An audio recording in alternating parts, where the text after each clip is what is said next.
I'm ready.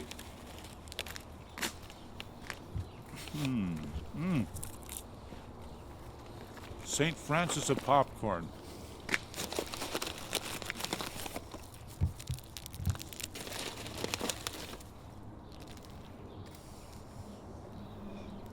Here. This is Kathy Kiefer. She's the filmmaker. Do you like the popcorn? Yeah, St. Francine. St. Francine. St. Francine. This popcorn. is a Trader Joe's popcorn. No wonder it doesn't have any bad stuff You in it. can have the rest of it. No. No, I'm not going to have any more. That's for you. Did we do it enough, or do you want to do it I again? do one more, I was born in Grand Forks, North Dakota, a town made famous by a big flood there a few years ago, and apparently one this year too. And my dad was a Lutheran preacher, a manual Lutheran church, and at some point he left, as they do. Ministers leave one town and go to another when they get what they call is the call, which they seem to imply is from the Lord, but actually is from another congregation. So we wound up in Spokane, and I was 6 years old. And so what I really remember is Spokane, although I have faint memories of Grand Forks. So Spokane is where I grew up. I was the youngest of four boys, quite a bit younger. I think I was an accident.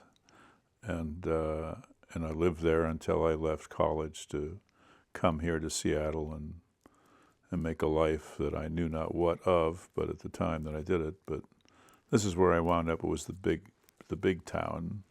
For a while I was living in Portland when I was still thinking of becoming a more direct imprint of my father, who was a Lutheran preacher. In other words, I was going to be a minister too. And although I am very much like my father and was very much influenced by his manners and his obsession with organizing things and being in control of social situations, which is something I gained from him, I didn't become a minister. In fact, I became quite secular instead. And that's the early years. Did you go to divinity school? Well, I went to Concordia College in Portland, which was a Lutheran college that was designed to prepare people to go to divinity schools. So it was a preparatory school. It wasn't the big, postgraduate school where you really learn about the Lord. No, it was earlier than that. It was for people that were going to become teachers too. What compelled you then to go, to leave that and come to Seattle? Well, I slipped a disc, actually. That was the efficient cause, the immediate cause. Playing basketball, I had to lie on a bed for 2 months, so I went home, and that was the end of my pursuit of a holy career. And I spent a lot of time reading Russian novels in bed and watching B movies for 2 or 3 months in Spokane. Then I went to a new college, which was called Whitworth in Spokane, and I was there for 4 years. So I got my BA from Whitworth and had a lot of real opportunities there too, because I was an undergraduate teaching assistantship. I got a Ford Foundation grant, which was the whole Sputnik scare. Ford Foundation put out a lot of money to pay students to teach students. This 2-month period where you were watching films and reading, and was that sort of something happened there? Was that a pivotal time for you? Was there some life-changing sort of something happened in that 2 months of? I really didn't get involved in doing what I'm more or less better known for doing, which is being a public historian, until I was 40 years old. And when I was in bed for 2 months, nursing an injured nerve in my back, was long before that. What I was doing then was reading a lot of Dostoevsky and Turgenev and Tolstoy and like, and then I knew I had to go back to college, and I chose this little college in Spokane where 2 of my older brothers had gone there, and it was convenient, and I got good scholarships and actually wound up having a very good time. So then I went to Whitworth for 4 years. I don't think that I knew what the heck was going to happen with me. I just knew that I would get invested and, really take energetic, embrace whatever I was doing, which I did. I loved school, and I studied hard and taught hard, and I was in the choir and in the men's quartet, and had a good time. And I think I directed plays, a couple of plays, so I had a good time in college. Well, there's, of course, the girls, too, that's for some of us. Well, I look to you, naturally. So, what brought you took you from Spokane to Seattle, and when? Yeah, well, when I graduated, I did want to move on to the big city. I had a host here, which was my oldest brother, who was a psychiatrist, psychoanalyst, and who was established here, and so I had a base that I could land and stay in for a while before I found something to do which would support me. And partly that was to teach kids at little school at lunchtime, and then also to do the gardening at the Blakely Psychiatric Clinic. So that's how I survived for the first year and a half or so. What year was that? 65, 66. And then late 66, I got involved in the university district and really taking charge as a curriculum director of the Free University in his first year. Okay, I want to talk about that, but I want to pause for a second. Yeah. With getting started? Or? No, I was not involved in actually starting the Free University in the sense of thinking it up. This was a phenomenon that was nationwide. These things happened almost spontaneously in all these different towns, even as the Underground Press Syndicate had different examples in all of these towns, many cities. So the Free University in Seattle was started by people that were connected to the university to some extent. I read about it before it had opened and went to early meetings before it had opened. So I was there in the practical start of it, but not in the planning stages of it. But I very soon became very much the kind of a leader of it because I had the time. I didn't have great economic need because I was living off the stipends of doing gardening and teaching kids at noontime, and I knew this was something I could take charge of and help, and I did. So I was curriculum director and stuff like that, and also teaching classes and forming classes and finding other instructors, many of them from the university, that would come over and do lecture series on something that they were interested in that they couldn't readily do at the university. What was the premise behind the FUS, or how do you call it? Free University of Seattle. It was that certain barriers were involved in multi-university curriculums that could be inhibiting of the free investigation. That's not a big deal, though. It really was to get the community involved in extended education on a whole great variety of subjects. Many of them were politically oriented. So many of the people involved in starting the Free University really had political designs to educate people in a politics that was somewhat different than your standard politics. A lot of anti-war stuff going on in that thing. A lot of what do we used to call those things? Can't remember now. So it was. You had the arts in there. All sorts of cultural, strange things like not basket weaving, but filmmaking. That thing really became. Free University then morphed into the experimental college, which was adopted by the associated students. So for 2 or 3 years, it was in rented quarters on the Ave for the first 2 above the Coffee Corral on 42nd and University Way. The building's still there. It's still a god-awful building. And that's where we were upstairs. There was enough room up there to run it. And then in about the 3rd year, it was taken over by the associated students, became the experimental college. That would have been probably 69 or 70. 69, yeah. Yeah, I have some offerings here with alienation in higher education, beginning recorder, Yeah. body drawing, body calligraphy. drawing. Rick Steves started at the Free University. Did he really? Yeah, Did he? experimental college. I'm sorry. What did he? Probably He was experimental showing college. Slides of Europe. That's When was that? That was, well, I went there in, I don't know, 70 something, Mhm. 75 maybe. Yeah. Do they still have Early experimental 70s. college? I wonder. I think Yeah, they they may. do. They may. Well, yeah. It's still out there. Franz Kafka, strobe dancing. Huh. Anyway. Well, I did a class called Models and Metaphors, which was an examination of the uses of language and patterning, and it was very intellectual. So it wasn't just practical or political. It was also some of it was sort of super intellectual stuff. Did another course that read 4 books. Marcuse's book, which had a lot of politics in it. Norman Brown's Life Against Death, which was a very popular book there, sort of a psychohistory book. Saving the Appearances by Owen Barfield, which was a book about language and metaphor. And Marshall McLuhan, Understanding Media. So those are the 4 books I put in one class. Yeah.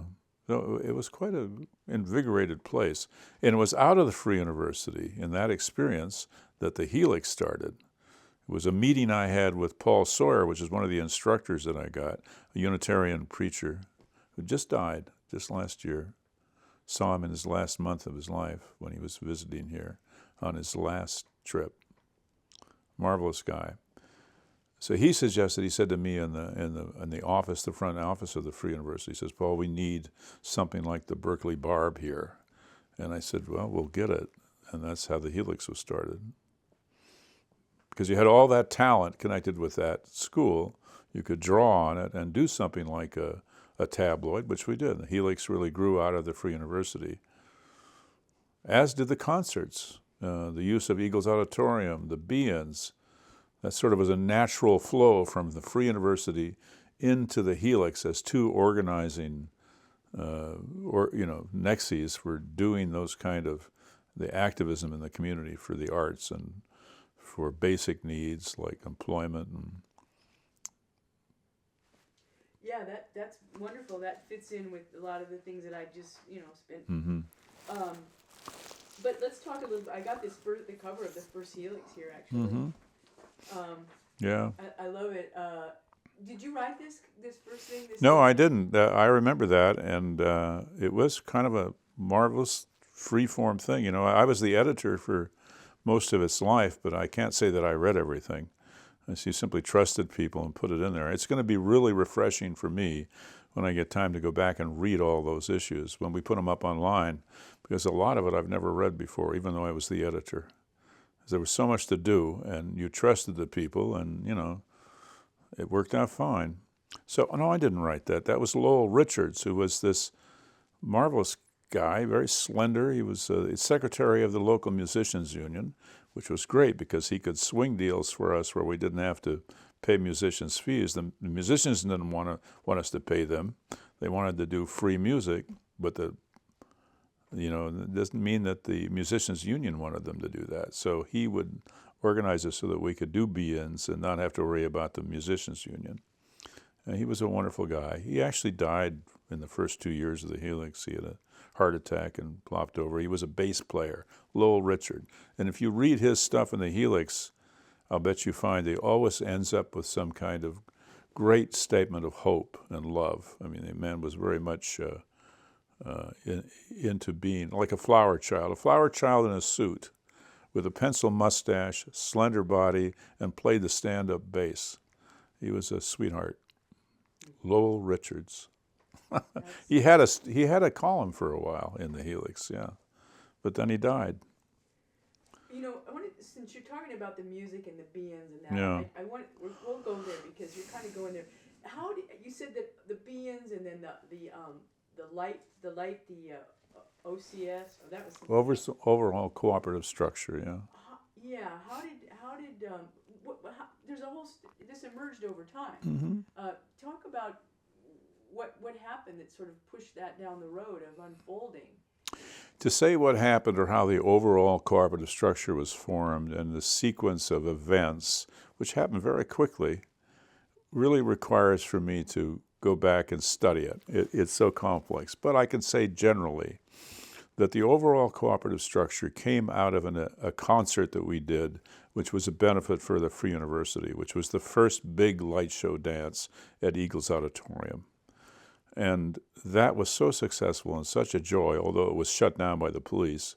It was such a wonderful event that we knew we should do these regularly. And so we formed, which was a parody on Officers Candidate School. We called it the OCS for the Overall Cooperative Structure, which is a ponderous name, which we knew was ponderous and chose it for that reason. And this was a group of 4 or 5 bands, the Light Show Company, a couple of them, and it met primarily in the Free University to organize. And its role was to provide talent and energy behind the be-ins, and also at the Eagles Auditorium. And eventually, there was that kind of activity that led to doing the Sky River Rock Festival, which was preluded by the bizarre, unique, wonderfully eccentric piano drop. And all of that came out of that same nexus, that same sort of concentration of creative, imaginative powers that were around the Free University and the Helix, and of course some other places too. But we did a lot of it.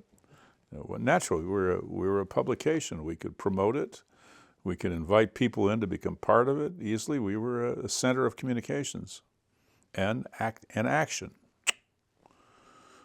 Some of us, some people perhaps thought we weren't quite political enough, maybe. I mean, that we were perhaps more fascinated with the arts than they would like, but we were also very much involved in the war thing, the anti-war thing, and an activism for greater equity of all sorts, and eventually for feminism too. Although I must say, at the beginning, feminism was hardly a point of much issue in the late 60s. It wasn't until the early 70s when it came on strong. And then, actually, the last months of the Helix were a lot of concentration on that. Yeah, I saw that with the Sharma being, she wasn't one of the early writers. She came on later, it seems. Sharma was there quite early. I knew Sharma in Spokane, and Sharma was there quite early, and her sister Roxy, too. And they were powerful, powerful people, very effective and very easy to work with probably without exception. I can't think of anybody that was tough to work with. We all got along very well.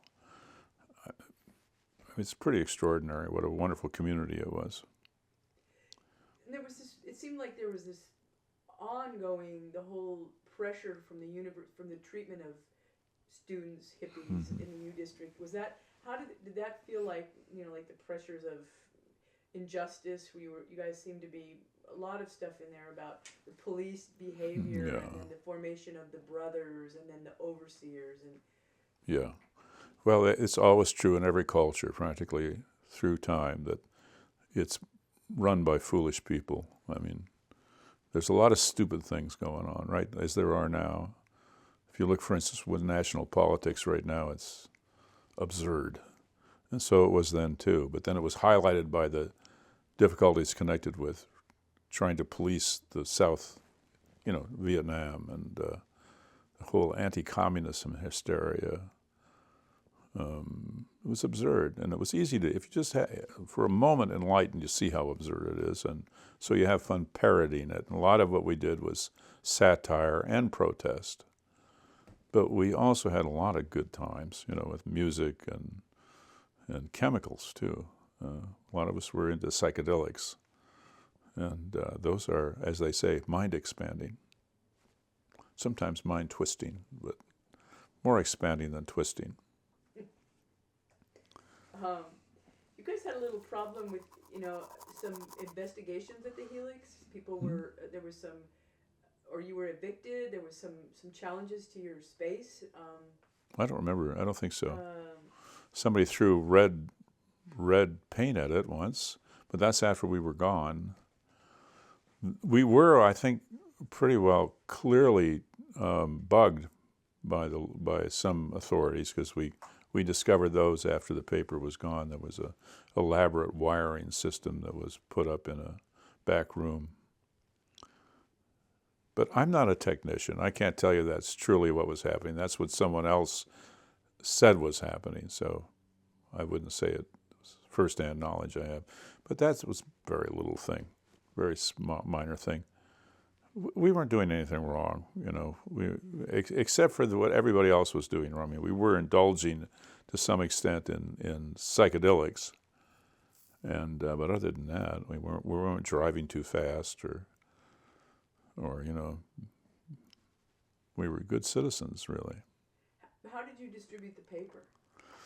Well, that was a marvelous function of the time, and it was a distribution that depended upon a street life or a street culture, and that's what the hippies had, was a lot of action outdoors, and the Ave, for instance, and so it was, people came and they lived off of selling those papers. They didn't mean much, you know, 10 cents, I think, well, it was sold for 15 cents at the beginning and then 25 cents, and I think they kept half of it.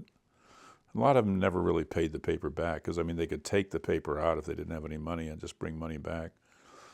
We lived for the first year or two off of the money that came back and went into a box, and the box was never locked, and you simply took money out of the box when you needed it. So there was no real management of money. It was really just a free larder for small change to go out and use however you needed. Because none of us were really interested in money. We were in a peculiarly special time when there was so much to do that didn't cost anything really or much.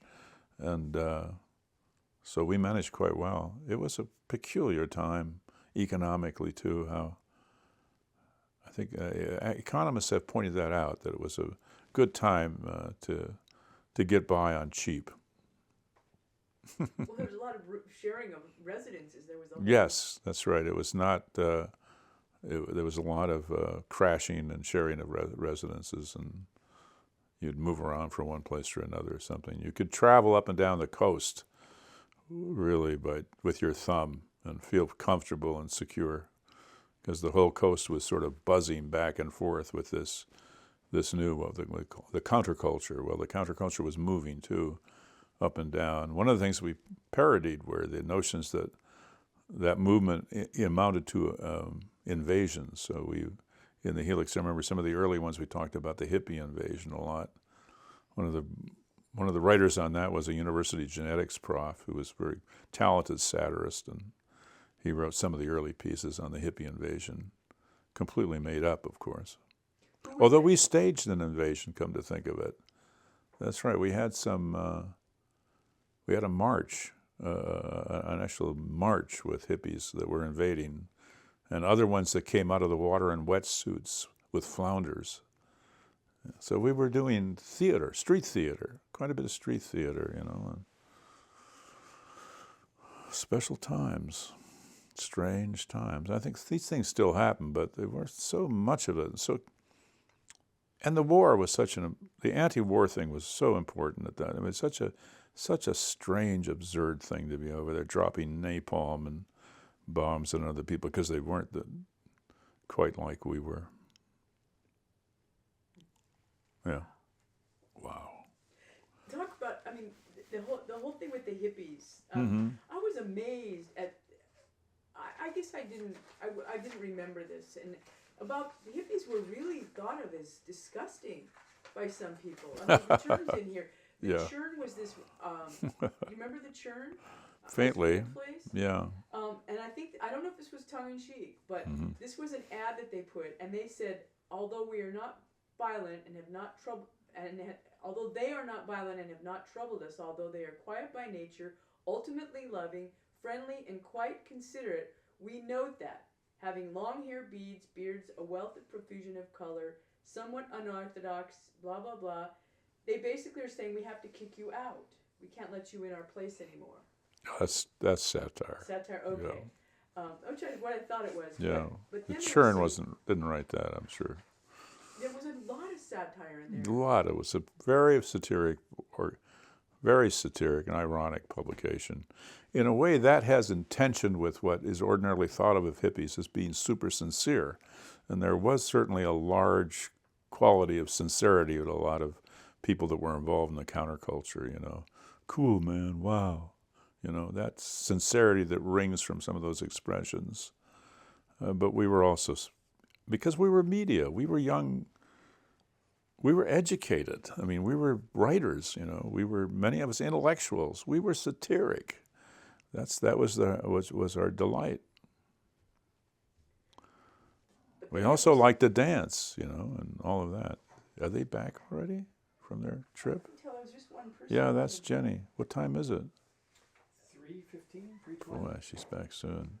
Should we No, that's the postman. That's all right. Oh, okay, Yeah. I didn't put that. It'll be all right if she comes back. Yeah. She just, If they're gonna be moved closer to me.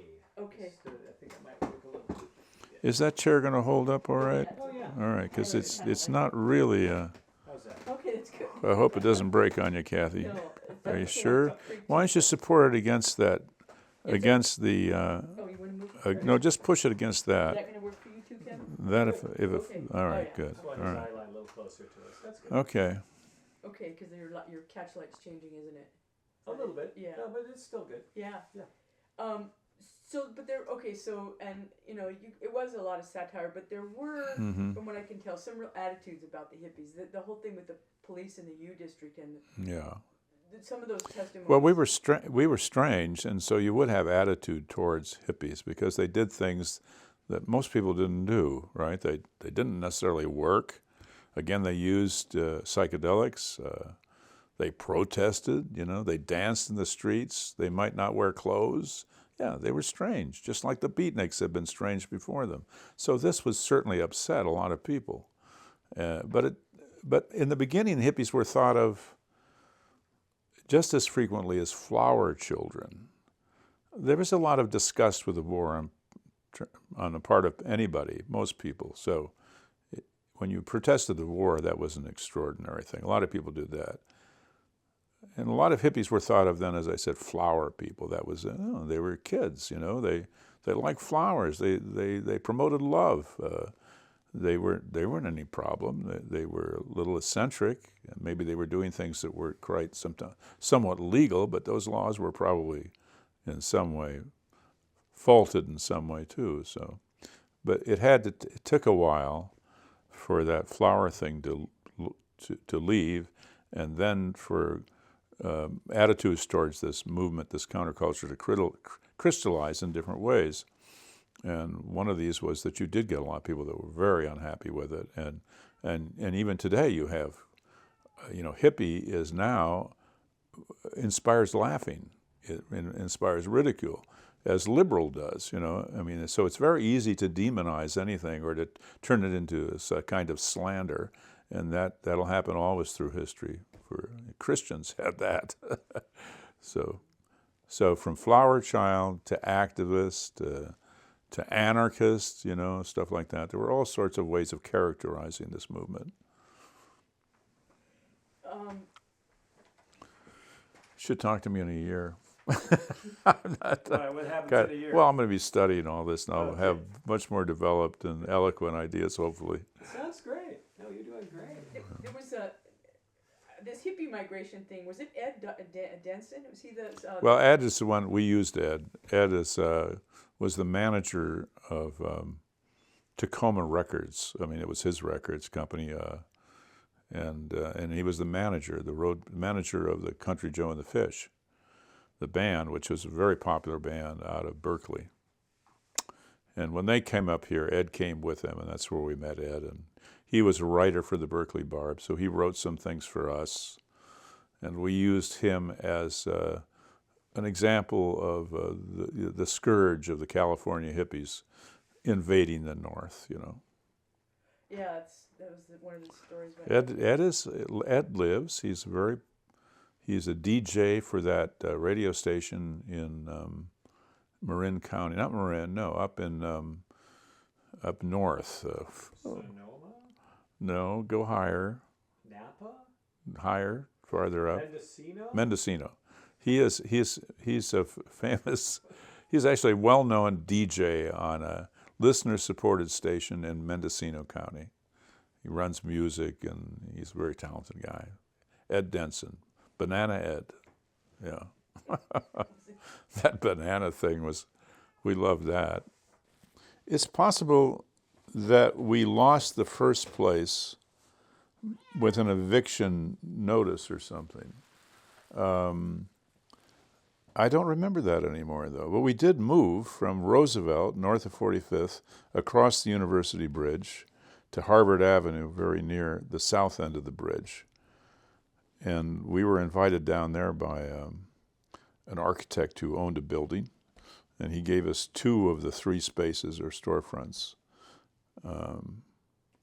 So we did move. Maybe we were evicted, and I'd just forgotten it. It wasn't a matter of great concern. Maybe we exploited the fact that somebody told us we were going to be kicked out and made a point of it in the paper.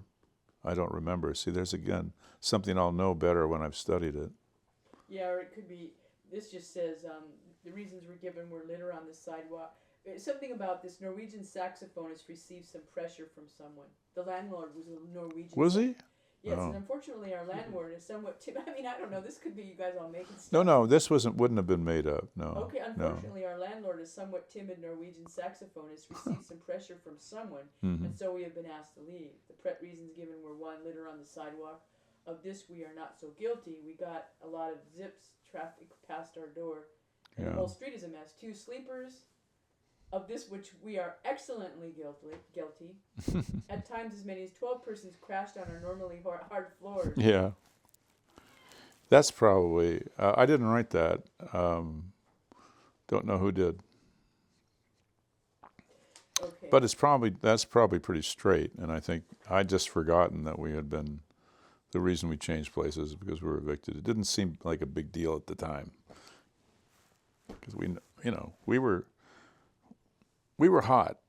There wasn't any reason we couldn't find another place. And we did. We found a wonderful place across the bridge. How about this cat?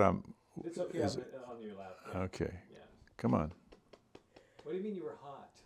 Yeah, no, go ahead. What do you mean by you were hot? Yeah, what constitutes a hot? Well, we were very popular with a large minority of the population. We were read well. We kept on publishing more and more papers. We were in a position to do all sorts of organizing, music, basic needs, education, Free University, continuing that.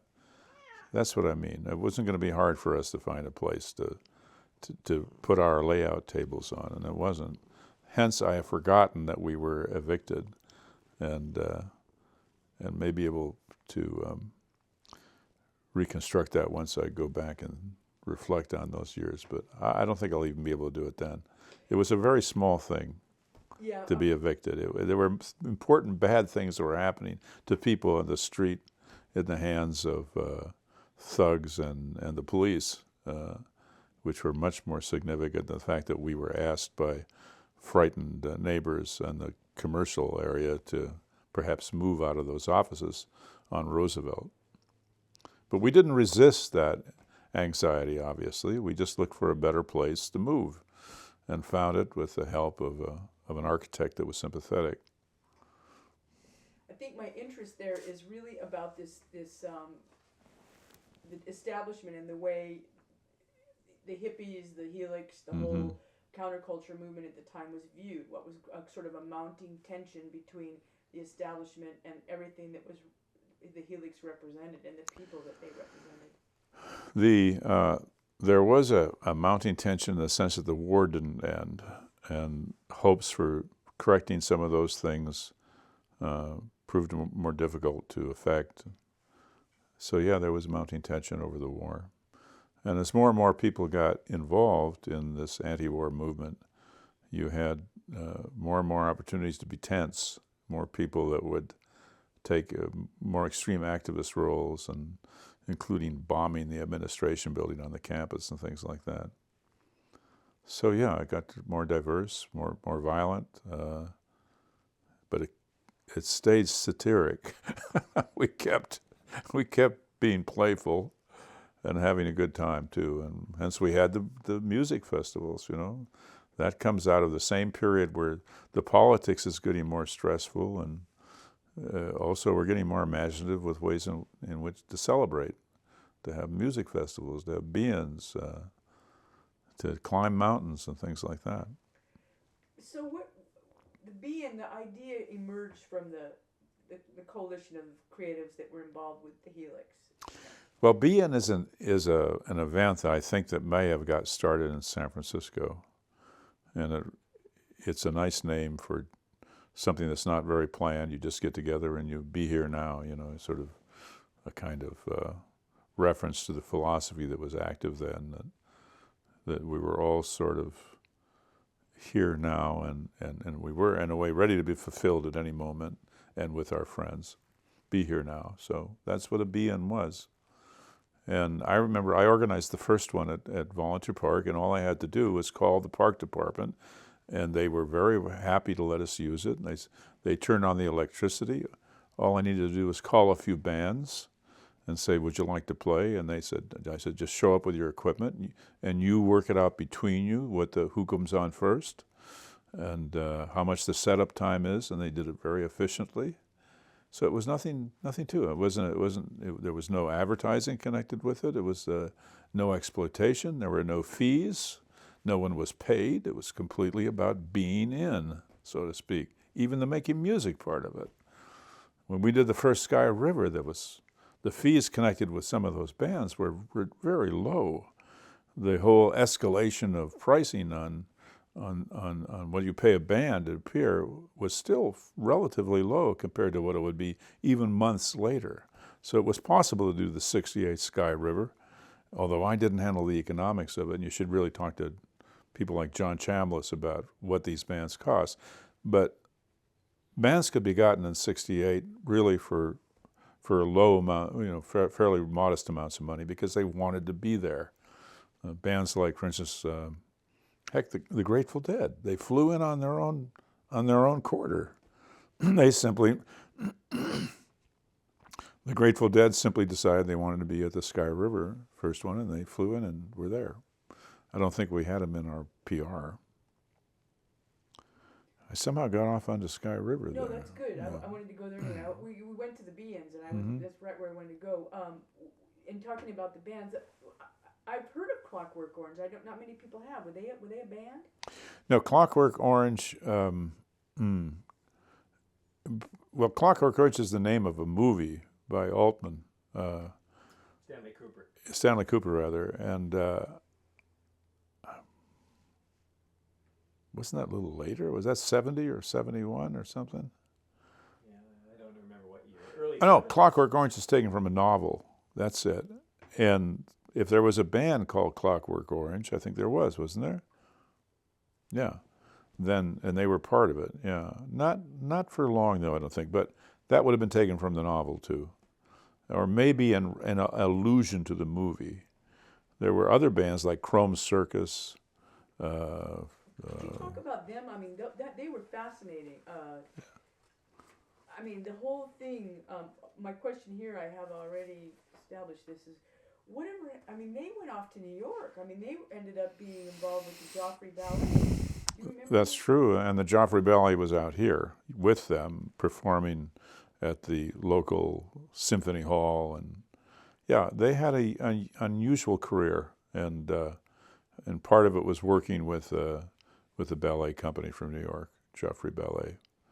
They were very competent musicians. They had been doing rock and blues and individually or together for quite a while, and I think they started calling themselves the Chrome Circus in '67, I think. And they were part of the overall Cooperative Structure, the OCS. So they were good. It's a very good band, and they were popular enough and good enough to become involved with the Joffrey Ballet. And they also were hooked up with Retina Circus, which was an important light show around here. I must say, though, that local band scene never became nationally noteworthy. I mean, it didn't have the national legs that San Francisco did, or LA, or it was not that big of a scene. It was a lot of good bands, but it just didn't fly nationally so much. You doing okay, Kevin? I'm great. Okay. Yeah, we don't even need this here now. We're good. the be-in, let's go back a little bit. So that Mm-hmm. they were already happening in Berkeley or San Francisco. Yeah, I think that's where we got the ideas, the be-in. That was part of the whole counterculture. You have be-ins. They had them in New York. They had them all over. So we had ours too. And I think probably the first ones were not that spring of 67, but even maybe the year before. But that's, again, something that has to be researched to find out the history of be-ins, and I'm not sure what the first one was. I would suspect it was in San Francisco. And I'm sure that at one time I knew, but I no longer remember. I no longer remember. You're the one you orchestrated. The first one for you was in Volunteer Park. That's right. And So it wasn't the first one, no. The first one we had was in Cowan Park, and that was when Country Joe and the Fish was visiting. That was right at the beginning of the paper, of the Helix. Okay. Yeah.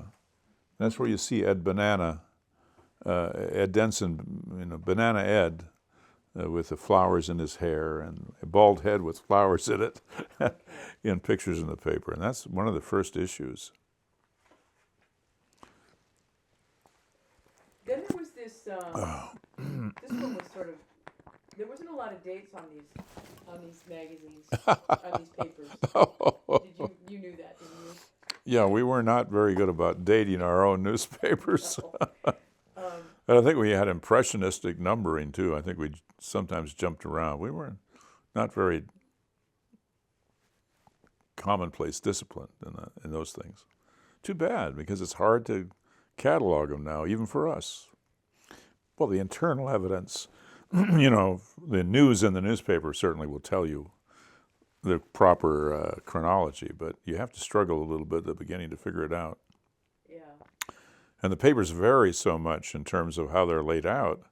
Some of them are straighter than others. Some are tremendously manipulated with columns that are pie-shaped and impossible to read some of the parts where the color over color. And then why did they ever do this? And well, it was there, and we experimented, and we didn't do always the best job. But some of it was successful design-wise, some of it was not, let's face it. Go back and look at some of that stuff, and it's not that good. Some of the stories were wonderfully written by very talented people.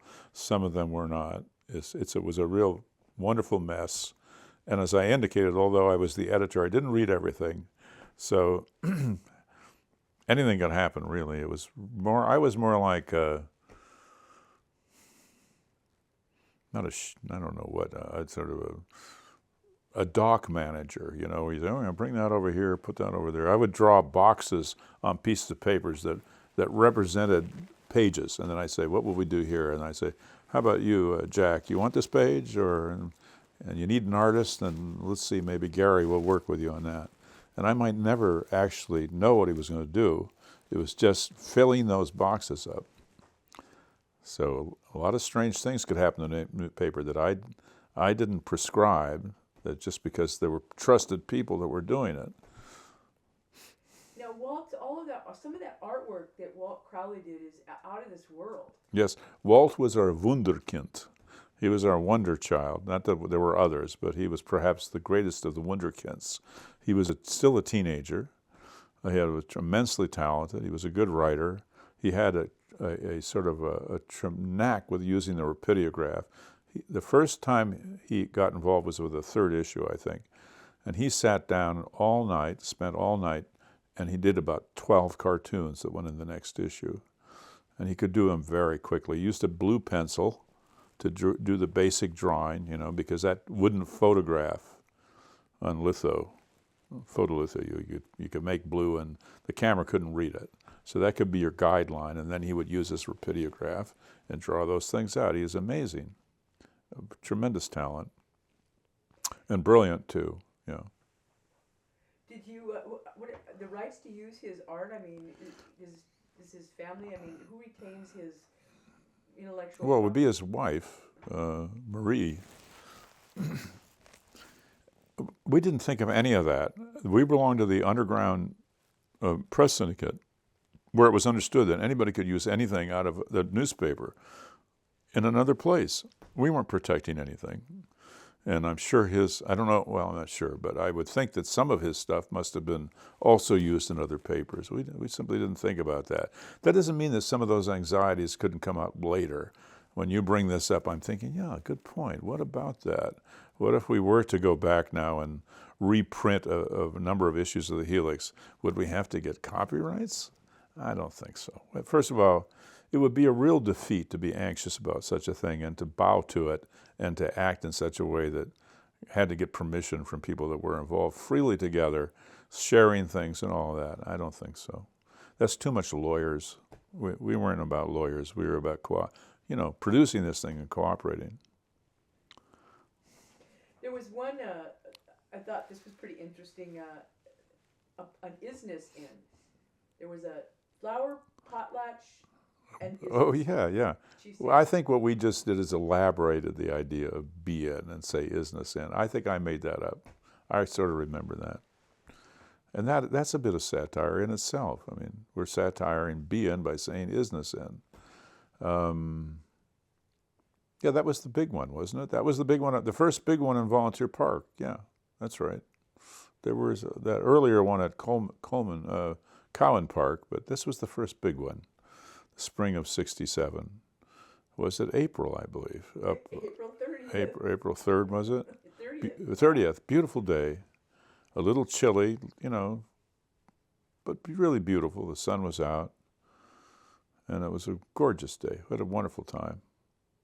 Bands took care of themselves, played good music, didn't argue amongst themselves, and had a good time. There's pictures of that. I have negatives of that. No, unfortunately, this is pre-video, so it's rare to actually have film of those things or video. Love to have it. You would too. Going back to the U District, I was fascinated by the whole story of what happened at the Id Bookstore. Yes, that is the Kama Sutra. The Kama Sutra is a graphic religious text from Hinduism that involves a kind of spirituality of sexual positions, so that it's very graphic regarding sexuality and penetrations and polymorphous perversity. And it's classic art. It's on the side of the temples there, And so Steve Harold, who is the owner of the Id Bookstore, come here. Steve Harold, who is the owner of the Id Bookstore, decided to publish a calendar using those images, and he was busted for pornography, I think, or something like that. Arrested, closed down, totally illegal. Totally, come up here, kitty, come on. This was not something you could legally do, and it would never hold up and didn't hold up. But of course the police act arbitrarily, or authorities do. Even knowing that they will be countermanded later, they still act arbitrarily just for the purpose of perhaps making it difficult. They also do it because they probably think they're righteous, think they're doing the right thing, some of them. And so he was closed down because he had this calendar with the Hindu sculptures on it, which is absurd. So silly and ridiculous. It even right now makes me boil. Get your gall, when you think about what stupid activities. What a stupid way to behave. What happened? I wasn't there that day, but they went in and probably confiscated the art, and isn't it written up pretty well in the paper? It is. I never did see what happened in the end. Well, that may be one of the things I didn't read. I don't know. I certainly knew about it. He was charged with 2 counts of possession and sale of pornography. I'm sure nothing happened to it. It was dismissed, thrown out. That's such a clear example of a violation of the First Amendment that nothing could happen with that. That's something you might expect to happen in the Bible Belt anyway, not in liberal Seattle. But frequently the people that are involved in law enforcement are from the Bible Belt, so that may be it, why it happened. The prosecutors.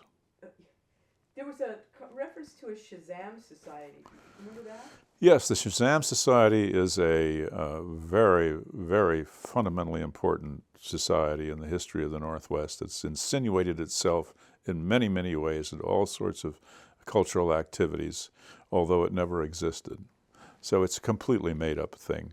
And the creator of the Shazam Society is Tom Robbins, who sometimes identifies himself as somewhat associated with it.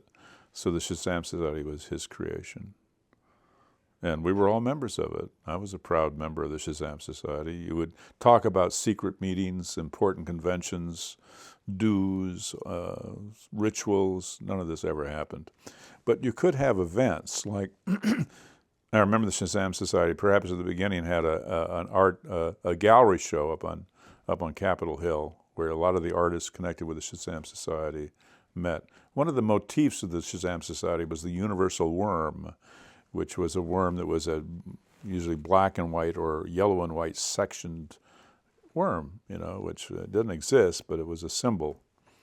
I was later involved with in doing a film, which I'm going to return to next year, Sky River Rockfire, and one of the motifs there was animation and using some of the symbols of the Shazam Society, including the worm. For that, we created an inflated worm, 200 and some feet long, 6, 7 feet wide, alternating black and white sections, which we raised and put and attached to the top of the Space Needle. So there's the Shazam Society at work right there on the city skyline with the first monumental adjustment of the Space Needle. And I can get you some film of that. Wow, how did you guys pull that off? Was that like a sneak attack? No, it wasn't. It was all in cooperation with the Smith Tower and the good graces of the arts, the art powers that be, the Seattle Art Museum. I, for the life of me, cannot remember the woman's name anymore, but she was really a power broker in the arts world here, and what she said happened could happen or would happen so she gave it her okay, and by that time, I think that was 71 maybe. So it was kind of an art happening. Oh, definitely, yeah. Was she given a bona fide, membership in the Shazam Society for her complicity in the... I certainly hope that she was, but I no longer remember. None of us carried cards. Are you worried about that? No. Okay, Cool. all right. We should get some cards out. I love that whole idea. Well, we might make a card for you. That was one of my next questions was about Tom Robbins and Yeah. his world. I saw some of his stuff he wrote, some interesting stuff. Yeah. So how did that association come to pass? And of course, I think that was before he was the famous writer. He wasn't a famous writer yet, no. Yeah. He was working at the PI largely as an art critic and also a headline writer. There's some sequence of his talents and how he did what he did first and last. He also worked at Seattle Magazine as an art critic, but a very talented writer, obviously. Became a bestseller of fiction. And his fiction really plays to this time because his heroes frequently have something to do with what we would call hippies or eccentric artists. The way I met him was through the Free University because he organized a happening that was part of a show on theater. And that's how I met him. And then because I became involved with starting the Helix and editing it and doing all this other stuff, then it was inevitable that we would know each other, which we did. And I went and lived with him, for instance, for a week or two in South Bend when he was writing his first novel. And I helped promote it with Rolling Stone, remember? Marvelous novel. Another roadside attraction. Good novel, very good novel. Well thought of and well written. So that's how he got involved. He also had a program, I think it was called Notes from the Underground, which was music he would play or commentary that we'd make on KRAB radio. Very important part of the media of that time. And KRAB and Helix frequently would do events together. And for instance, the piano drop was a benefit for KRAB and Helix together. KRAB was a listener-supported radio station. That means there were no advertising. People simply donated to it, which is a lot of radio stations after that followed that model. KRAB was either the first one or one of the first ones. Lorenzo Milam was the genius behind that, and he did several others around the states after that. So it was inevitable that Tom would be involved in all of this stuff, and he wrote for the Helix occasionally too. Not that we needed writers; we had so many of them. The piano drop that happened in the same year as the first Sky River, so it didn't come before anything. We were quite experienced in doing concerts and be-ins and a variety of things for at least a year before the piano drop. But the piano drop really gave us the notion that we could do a multi-day outdoor festival. And the piano drop was in the spring of '68, and it was a benefit for the KRAB and Helix. It was thought up by Larry Vanover, who lived in Duval, had a place to host it, a lovely little ravine that he lived on the side of, so that there was a wood pile at the top of that ravine, and that was the target for the piano, to drop it on that wood pile.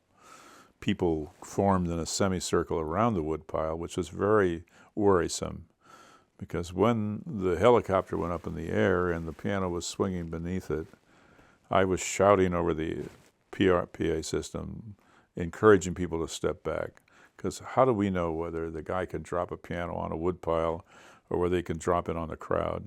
So when that piano was released from that thing, my heart or my stomach or something went to my throat in anticipation for a catastrophe. But nothing happened. It didn't hit the wood pile, but it didn't hit people. It hit the grass between the wood pile and the people, which was the perfect place for it to hit. Not to make noise, but also not to send shrapnel into the crowd. And then immediately afterwards, they descended on the thing and tore it to pieces, as sort of like the Maenads descending on the god Orpheus, which is how we wrote it up in the Helix, and took off their souvenirs, took away their souvenirs. And just this year, I was contacted by a woman whose husband, who had recently deceased, had got the harp, the big sounding guts of the thing, with the strings, most of the strings still attached. She said that it was mine to take away, and which we did. I got help from some friends, and that survived. So we will use the piano again in concert or something. We'll invite composers to use the instrument in compositions. Anyway, so the piano drop was really the success of that. Several thousand people, I don't think anybody would know how many really show up. People say 3,000 to 4,000 show up to see this piano drop, hear Country Joe and the Fish play, and somehow find parking spaces on the roadways in Cherry Valley, just north of Duval. You had to walk a long ways to go to the piano drop because there was no real way to park except along the highway, and the cars went back probably a couple of miles. But it was a great event. Everybody loved it. It was such a strange thing. And it was imitated, I think, twice afterwards, once in a television show,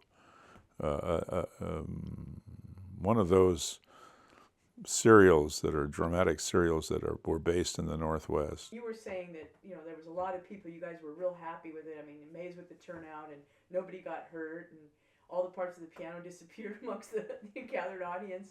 And then what? The experience of the piano drop and the joy connected with it, and just told us that we could do a longer event, a multi-day event. Now there was one example, which was the Monterey Pop, which was happened that year, I think. It wasn't in an improvised space. It was in the county fairgrounds in Monterey. But we thought we would ask around for some place where we could do a festival outdoors. And so it was Betty from her strawberry farm up in outside of Sultan who got a hold of us. She drew a map and sent it to us at the Helix, and we went and investigated the place and chose it for the festival, which was really the first multi-day music festival improvised on a space like on a farm. It's a year before Woodstock, so we're sort of proud of that, although we may have had 30,000, not 400,000 people show up. And it did rain most of the time, so it was rather a mud festival, the first Sky River. The sun broke out at one moment gloriously, and that's remembered fondly by everybody. But it did rain. It wasn't cold, though, because it was, after all, it was August. So we did Sky River and felt we could do Sky River and that it was a call for it, and that people would be engaged by it and respond to it because of the experience of doing the piano drop. And I no longer remember the details of how the idea to do Sky River. I remember the meetings we had for how to name it, but I can no longer remember the details about what was the first thought about it. I don't know if it was mine or someone else's. I just can't remember. And that's an important point, because there was a lot of just collective, give and take, and it wasn't kind of important to remember whether it was your first idea or not. But it happened. And then John Chambliss, who had experience in Berkeley with the Berkeley Folk Festival, he was available, and he was sort of distinguished by the fact that he was a professor at the university. That would help us with the authorities to some extent, but God knows we'd need, because a lot of them simply didn't want us to be doing anything like that.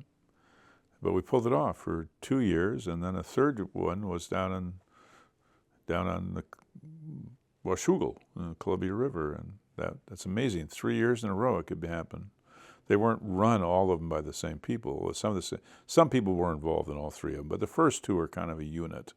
And John Chambliss was the director of those two. He also helped a lot with the Seattle Pop, which was a commercial event by Boyd Grafmyre, who was the head of that. And Boyd was a guy that sort of hung around us at the Eagles and helping to some extent, but really what he was there for was in hopes of picking it up once we didn't take the option of continuing the concerts at the Eagles. We were asked if we wanted to, the overall cooperative structure, but we decided we didn't want to do that.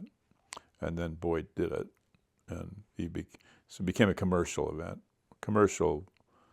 In fact, we learned later that the one character in town that was sort of the dark character, the Darth Vader of the local pop scene, was a DJ at KOL. Dang, what's his name? Help me out. Are you thinking of KJR or Lance KJR, Roberts? no. Or is it KOL? KJR. Yeah. Whatever his name was. Yes. Be nice if we had it, yeah. It'll come to me. A DJ who will at this moment be unnamed at KGR was the great manufacturer of need for rock and roll. He was the commercial guy using the radio station in various dance halls around town, and usually hiring bands that were pretty good but were, commercially driven with sort of silly romantic bands. Well, romance isn't silly, but that was about the end of it. Whereas the music we worked with was multifarious in its meanings and styles. And it was also often done without any pay. I'm not sure where I got into all this. Oh, you're doing that. I'm following you completely. So I want to go back a little bit to, this intersection where Boyd Grafmyre was doing was going to go the commercial route, but you guys really wanted to keep it about the people and about the music and about the togetherness. Yeah, and I'm not saying that didn't also happen with Boyd to some extent, because it was, by then it was really, you had star bands coming in and they cost more. I think that's probably one of the reasons we didn't do it anymore. We didn't want to deal with the whole economics of that thing. He was ready to do that.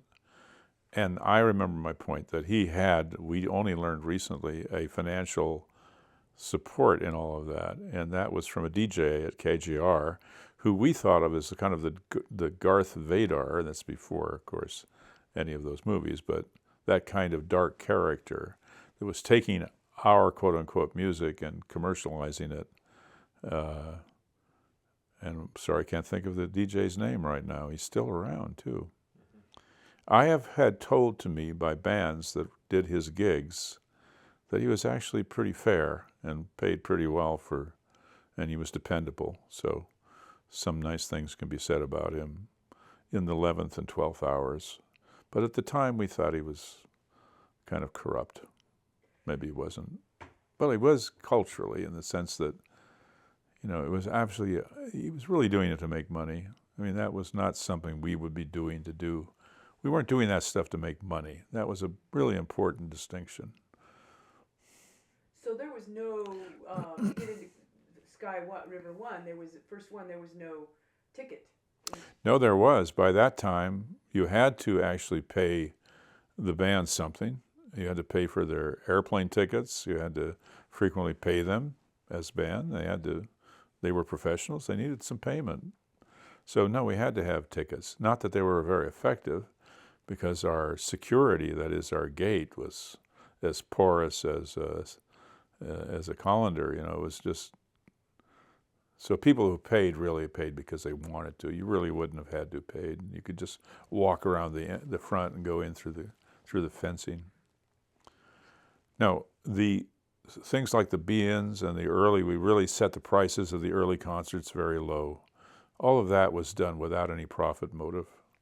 And the bands that were involved in those early Eagles Auditorium's events, the OCS events, if there was any money made from them, they just divided it up equally with the light show company, which would either be the Union Light Show or the Lux Sit and Dance or the Retina Circus. 3 of them. Let's talk a little bit about the light shows. They sort of came to, were they light shows all around the country, or was Seattle in any way a leader in that? No, I wouldn't call Seattle a leader in that. There wasn't much time difference between leadership and following then, because there was this communications going nationwide about youth culture, counterculture. So things happened very quickly. I would think the first light shows, again, may well have come out of San Francisco. The first really good ones. Our first light show company was the Union Light Company, which people I lived with and was involved with, and they did the first light shows. I think the first one was a benefit for KRAB Radio. This is before there was any Helix, and I think it was done in Kirkland. I did not go to it for some reason. I went to the second one, which was downtown in the Fry Hotel, in the basement of the Fry Hotel. And then the third one was the event that I organized for the Free University benefit at Eagles Auditorium. So that's the first event where you had light show and rock music. It was just one band, though. It was Emergency Exit. They were pretty good at the Eagles Auditorium. And that was the one that we also got busted for by the local police for violating a 1929 dance ordinance against shadow dancing. Completely bogus again. They simply didn't want people doing light shows because they associated it with hippies, associated it with psychedelics, and they would do anything to stop that. I had to go down and get the license for that, and I was asked by the cop there, there's not going to be any light show at this thing. What do they call them? The light shows, are there? And I said, what's that? I had learned how to duck. In other words, I knew it was totally in our rights to do any dang thing we wanted to in terms of entertainment, as long as it was not going to hurt anybody. So I said no, and then there was. And then the Parkin and Larkin was the dance squad. They showed up, and they played the good cop, bad cop. Like one guy was had a steaming collar and a red, high blood pressure skin, and he'd go you could sort of see the steam come out. That was Parkin. And then Larkin was the smoothie. He was the good cop. He later ran for city council and became a city councilman. I've had a few conversations with him in subsequent years. So they had us turn the lights up and then we could continue that first night. But they wouldn't give us another permit to do another concert, and that's when we started the politics of the whole thing, where we actually convinced the local media and most of the locals that we had been unfairly treated in that, and the city council and the license department was somewhat ridiculed because of their refusal to give us a license, and we got one. Did you continue getting them after that? Then? Oh yeah, Oh. definitely, yeah. So you guys were really, Yeah. really rabble, whatever they call We it. were sort of rousing the rabble there in order to get the right to do our dances of the Eagles, and we enjoyed them so much, and the music was so wonderful. And then we started bringing bands in from outside, and often actually we got free bands. I mean, we were such a hot place that people would say, "May we please just have our band play there? I mean, you don't have to pay us anything. We'll just ship them in." Like Jethro Tull, for instance, played at the Eagles for one of our gigs. Frequently we would line up as many as, I think, sometimes as many as a dozen bands, and start in the early afternoon and go in the early morning, and have the light show going the whole time. One band after another. Marvelous, marvelous. You can imagine that. Marvelous occasions those were. And one occasion, there was a fire in the building, and somebody jumped up on stage, ran back, and the place was packed, and said, "There's a fire, there's a fire." So I went out on the stage, and another guy was starting to climb up on the stage. I stopped the band, took the microphone, grabbed this guy, and simply as gently as I could moved him off stage so that he didn't shout fire.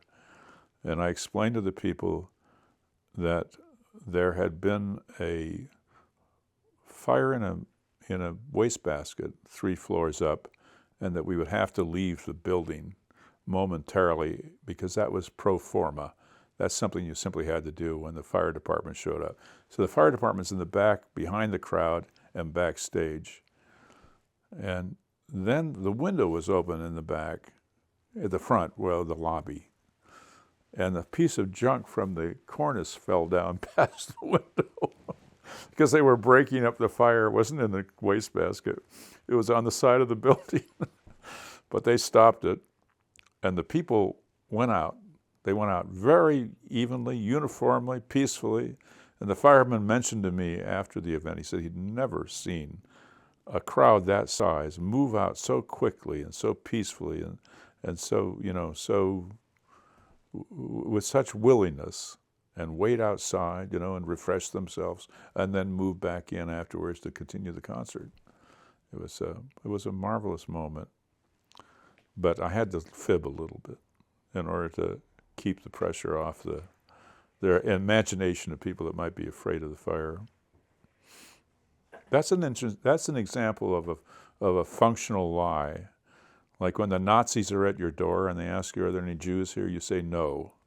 So when you've got 1,600 people tightly fit into an auditorium, and you know that the thing is not, they have to get out of there, you don't tell them there's a fire. You give them another explanation that relates to fire, but it's not threatening, and then they move out. That's what happened. It's a functional, useful lie, a moral lie. That's great. Yeah. Did those concerts happen every week? Like, what was Yeah, I think they did. But now I'd have to go back and look at the papers. Uh-huh. I don't know if it was every week. It certainly became every week eventually. Maybe only with Boyd. That's possible. I think Boyd's still around, someone says. I haven't seen him in many years. Did you guys have your own version of the Tricks Festival? We didn't do that. That's just before the Helix started, there was a Trips Festival, and that was again out of San Francisco. And we did actually take a booth at the Trips Festival, the Helix did, as a paper that was about to come out. So we were there.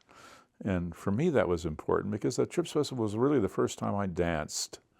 I just let myself go and dance. I had a great time. It was to a band. You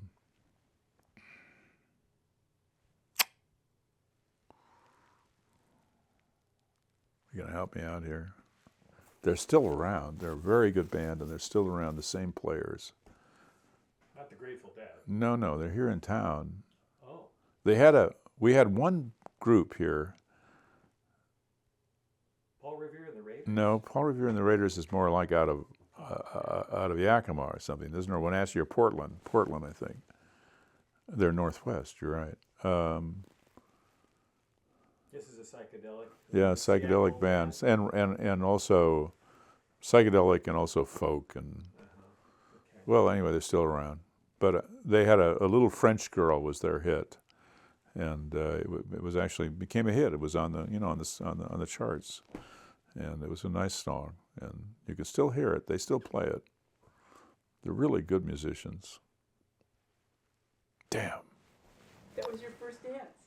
That's the first time I really danced, yeah. I mean, aside of, I mean, hippie dancing, free form dancing, and rather than, that's in '67, rather than ballroom dancing or something, or square dancing, but just free form dancing, which I just loved. I loved to dance. It was remarkably invigorating and healthful thing to do. Wow. Yeah. Some of these pictures from the music festivals, where the front, or stages at Eagles, where you have people dancing in front, big, large groups of dancers. A wonderful place to be in the middle of the dance in those places. Then they started the mosh pits, which was after my time, when they started diving into those things and carrying people over the tops of everybody else. That might have been fun. How are we doing? Can you hear me? My voice is sort of getting gravelly. Yeah, I think we can. I think we're doing. I mean, how are you doing? You said your voice is. Oh, I'm okay. So the Grateful Dead came here, and there was one group called the Magic Fern. The Magic Fern was an important local band. It was one of the overall Cooperative Structure bands. Yeah, they were good. Did you do some sort of? There's this image of this boat. It's a night to remember, Easter Sunday. Yes, that's the Virginia 5. It's the last of the Mosquito Fleet steamers. That boat is still going. They've done a real great renovation of it in the 90s, in the 1990s. It's still around. It's the last of what was called the Mosquito Fleet steamers. These were the small, steam-driven little boats that carried the fruit and vegetables and the passengers around Puget Sound before there were highways even. This goes back to pioneer times. So that's the last one.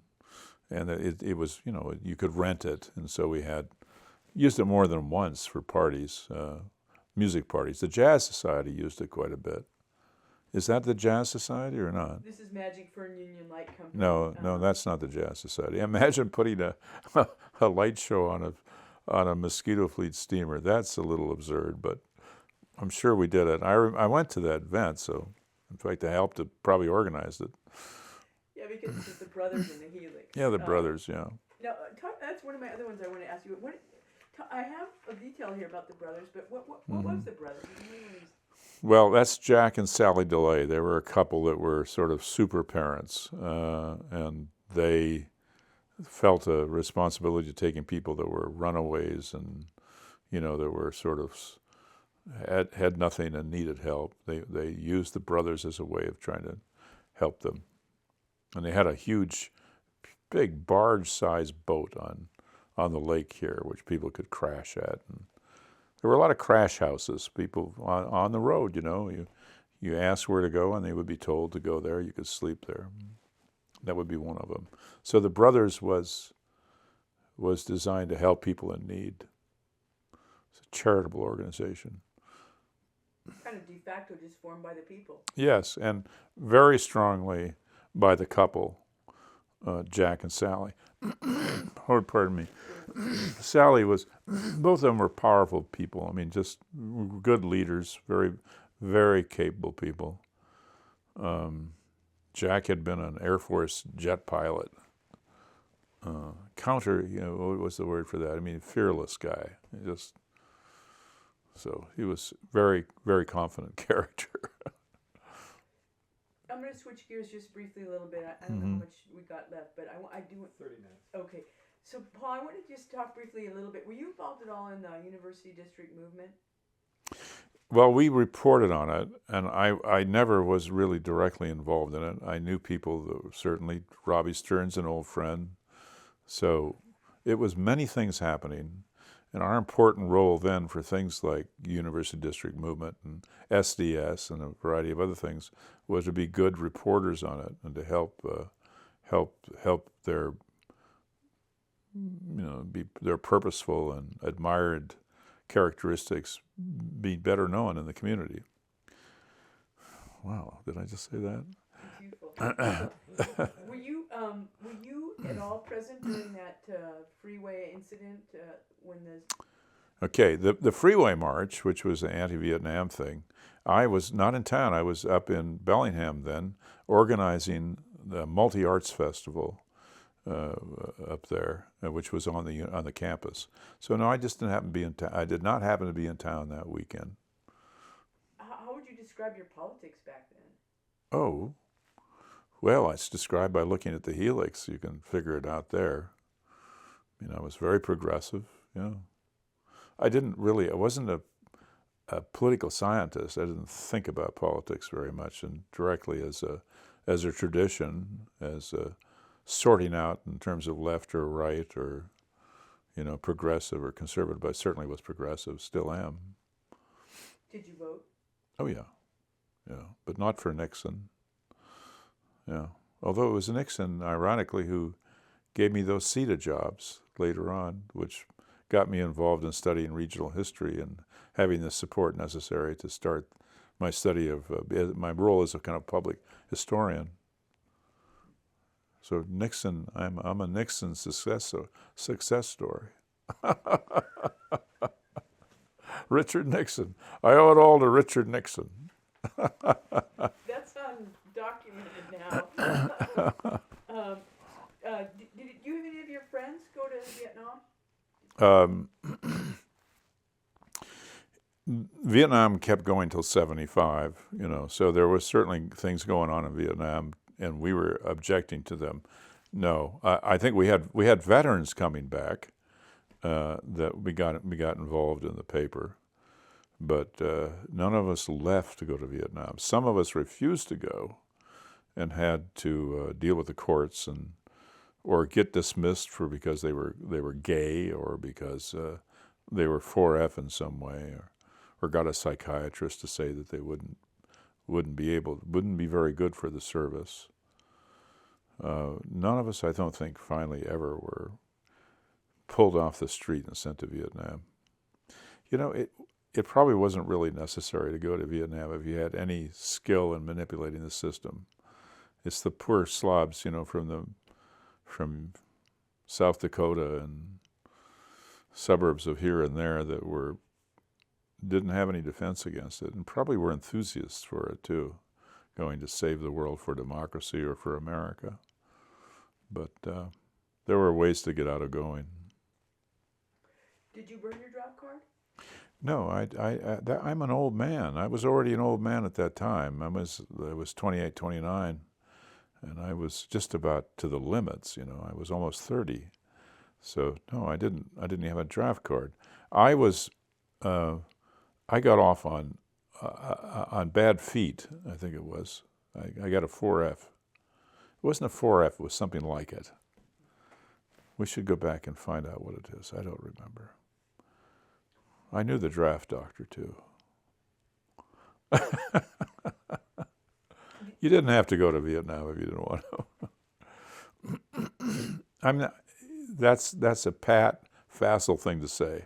Some people obviously were dragged off there that didn't want to go, and that's bad of me to say that. But if they'd had the proper health, they wouldn't have had to help to go. If they'd know the system or had some sophisticated way of dealing with it. A lot of them, hell, I had friends go to early enough, I had friends go to Canada. In fact, our first poets on the paper basically beat it out of America, went to Canada, and have stayed up there and become important members of the Vancouver community. Artists, poets. Some of your first. Yeah, in the Helix, yeah, 2 of them, yeah.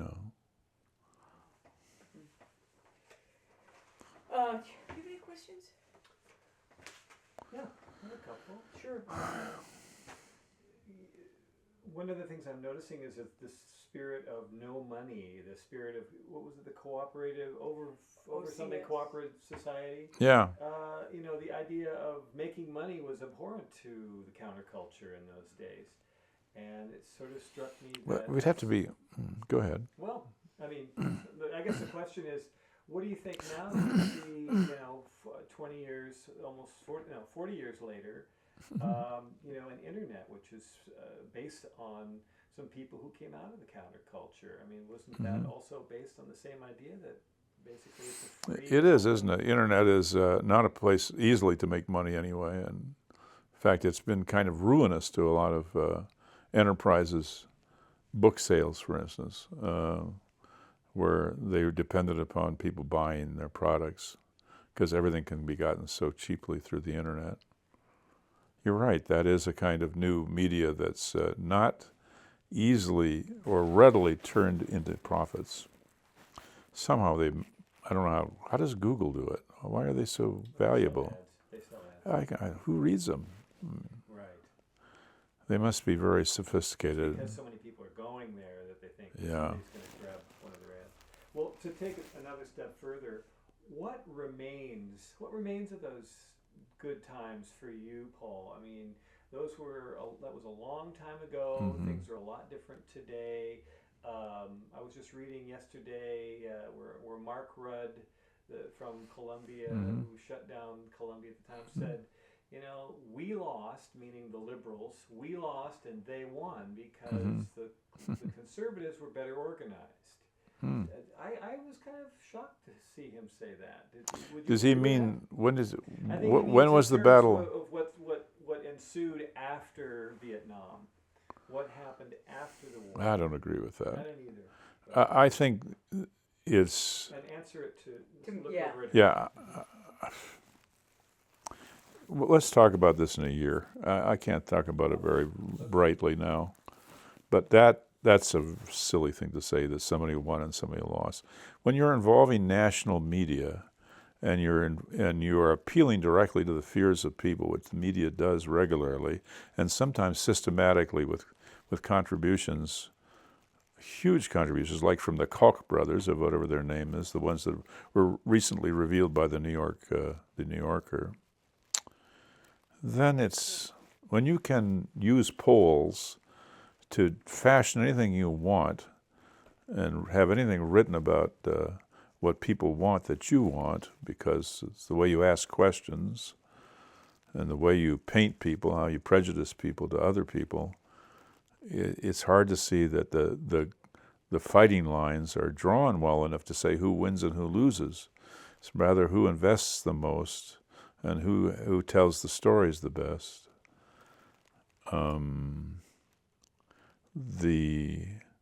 You're getting me involved in talking about something that I shouldn't talk about because I'm not thinking very brightly about it.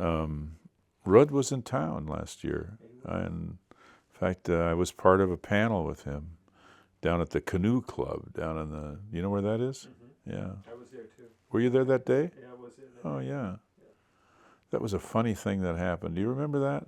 I filmed it. I have Oh, the good for film you. of that, yeah. Well, do you remember that part where he's sitting there and he falls asleep, or you think he falls asleep, and Robbie Stern, who is the UDM and SDS guy, is making some eloquent point about something, and then he's right behind Rudd over his shoulder, and he notices that Rudd seems to be asleep.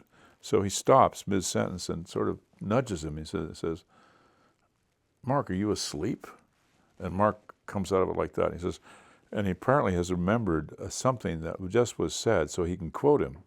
He says, "No, I think what you just said about," and then he was eloquent. I really admire the way you put that. And he was clearly dozing. But he had everybody. It was very funny because everybody knew he was, and everybody knew that he was covering, for the fact that he was pooped, and he had had many days of probably super activity, and the guy was sleeping or in a daze. That was a wonderful moment. Back to your question about how Maybe that's... I can put it a little better. I really am just trying to get from you a sense of what remains. What was positive about these days of breaking conformity and this now revolution in the air? I think it's what remains of that today? I think there's a lot remains in the vitality of the arts, for instance, was really elaborated during that time. The women's movement came out of that time. The environmental movement came out of that time. A lot of things were in the whole disgust with war. It hasn't been successful in stopping wars, but it created a kind of sophistication of thought about it that keeps getting repeated. It's not very effective always, but it keeps being refreshed so that war and all of these bad things are not so mystified. We understand them better, not that we can stop them. So I think a lot of things were affected by those years, which are for the better. However, the problem with culture and with I can't get into it. I can't speak too well on it right now. The problems are just too bloody messy. There's too much going on. It's too easy to manipulate people, and the uses of education are sometimes ruinous rather than liberating, as through commercial activity and propaganda and all that. So we have to keep reminding ourselves about the right way to behave and how to keep critical and satiric and keep our better selves in tune inside us, so that at least there's a chance for not only us but for the culture and for our friends. And are you hopeful about that going forward? Are you hopeful about those? At the age of 72 and 73, I am hopeful to make it through the next 5 years without too many ailments, so I can finish all the things that I've started. And I'm not really starting any new things. I want to just finish things.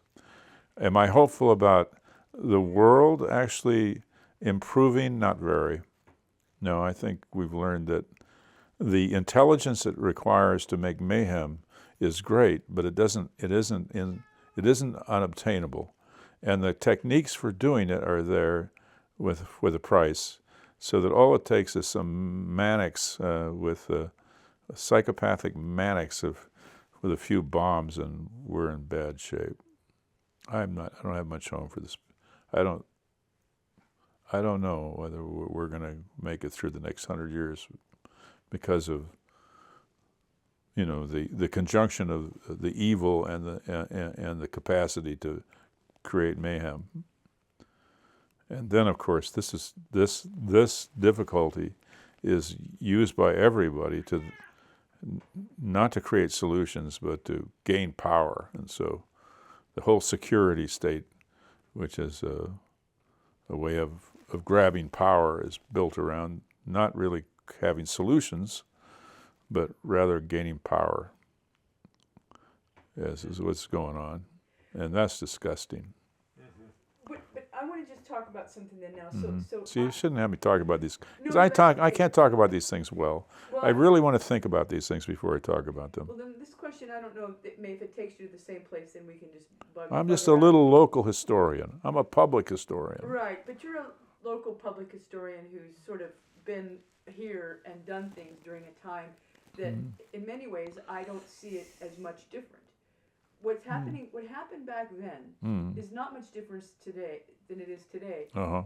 Except it was like you guys were fresh, the OCS, and all that, the Shazam Society, were all these fresh, young, bright, enthusiastic people who did something and did something well and made a difference because you persisted in that. Yeah, that's really heartening, isn't it?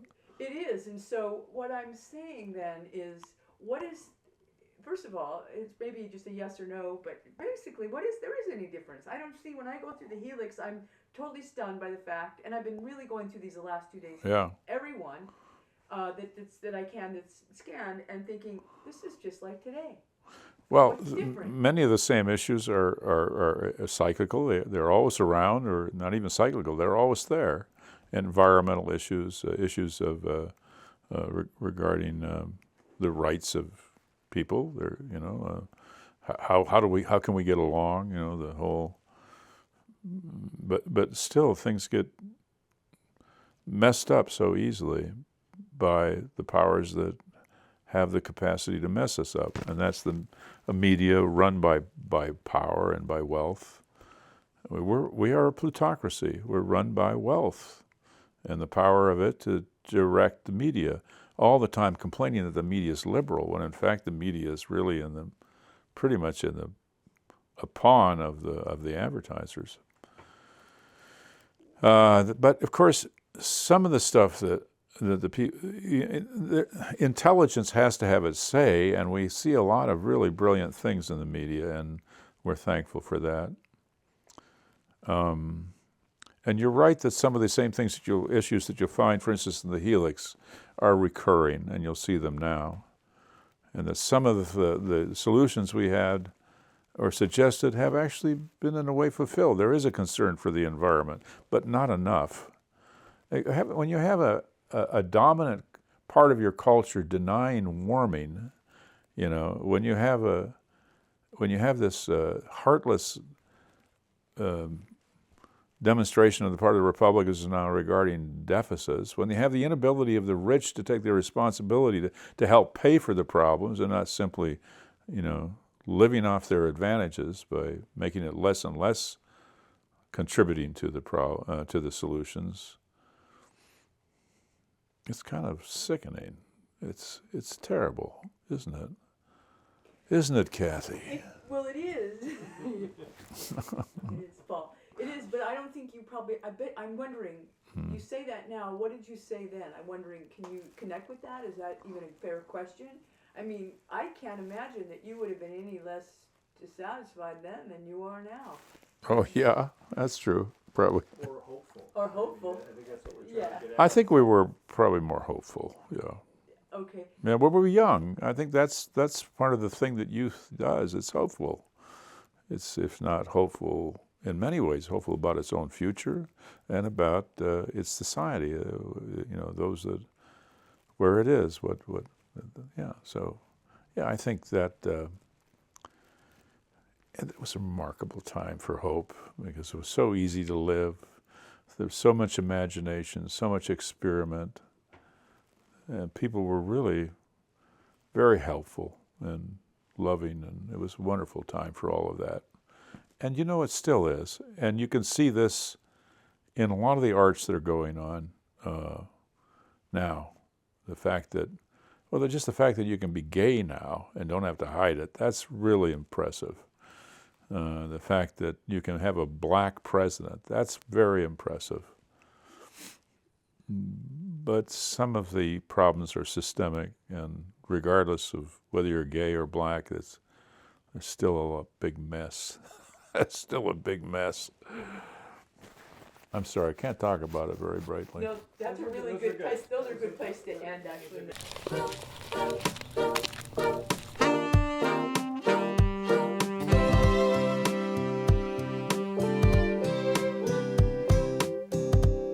Would the oak say to the pine, not so many needles next time? Try a few leaves, you'll do just fine if you look a little more like me. Or the sycamore to the blackberry vine. Just let go your thorns, grow your branches tall like mine. We'd all be better if you looked a little more like me. Ooh, nah, but we don't all have the same soil. We don't all have the same soil.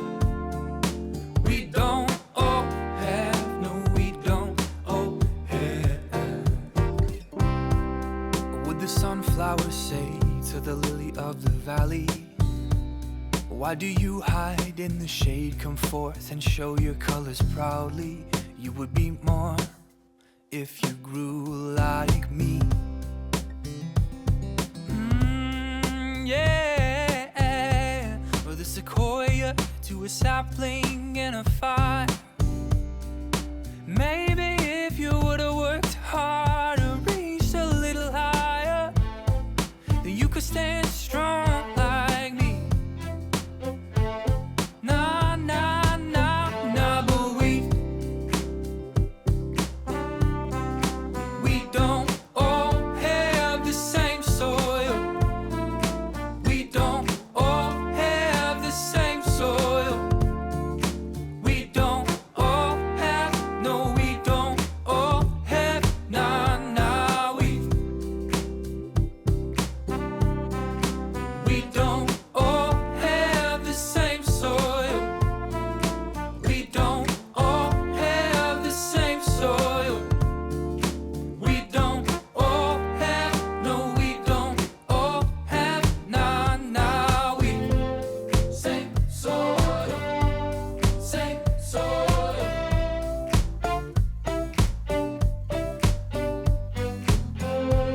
Same soil, same soil, same soil.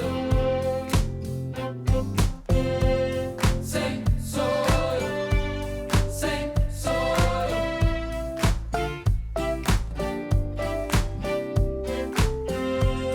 Same soil, same soil, same soil.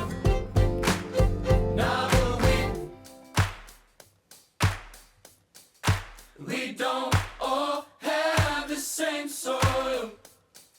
We don't all have the same soil. We don't